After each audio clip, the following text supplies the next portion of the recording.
Yeah, you go on to say that there was another fateful period between July 1979 and March of 1983. You describe it, in fact, as the pivot of contemporary American history. That includes Jimmy Carter and Ronald Reagan, right? Well, I would be one of the first to confess that I think that we have misunderstood and underestimated President Carter.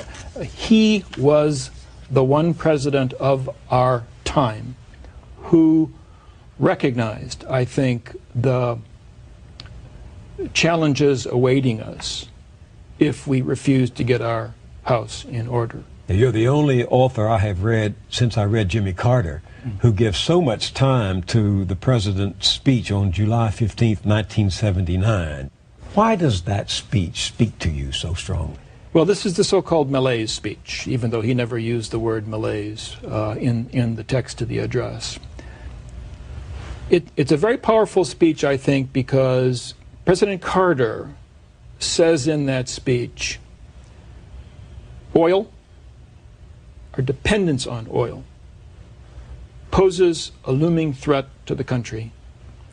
If we act now, we may be able to fix this problem.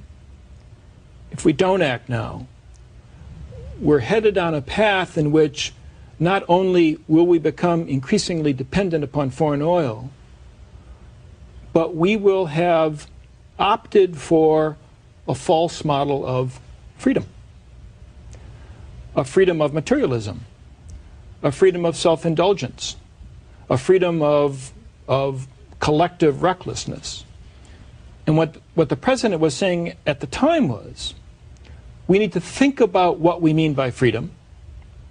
We need to choose a definition of freedom which is anchored in truth, and the way to manifest that choice is by addressing our energy problem. And he lost the election. You, in fact, say that this speech killed any chance he had of winning re-election. Why? Because the American people didn't want to settle for less?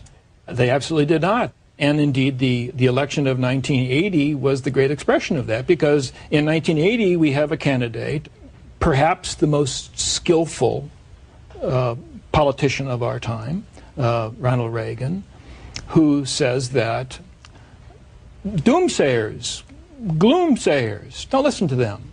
The country's best days are ahead of us. Morning in America. It's morning in America. And you don't have to sacrifice. You can have more. All we need to do is get government out of the way and drill more holes for oil, because the president led us to believe the supply of oil was infinite. And do you remember that it was his successor, his vice president, the first President Bush, who said in 1992, the American way of life is not negotiable. And all presidents, again, this is not a Republican thing or a Democratic thing, all presidents, all administrations are committed to that proposition. Now, I would say that probably 90% of the American people today would concur. The American way of life is not up for negotiation. What I would invite them to consider is that if you want to preserve that which you value most in the American way of life, and of course you need to ask yourself, what is it you value most?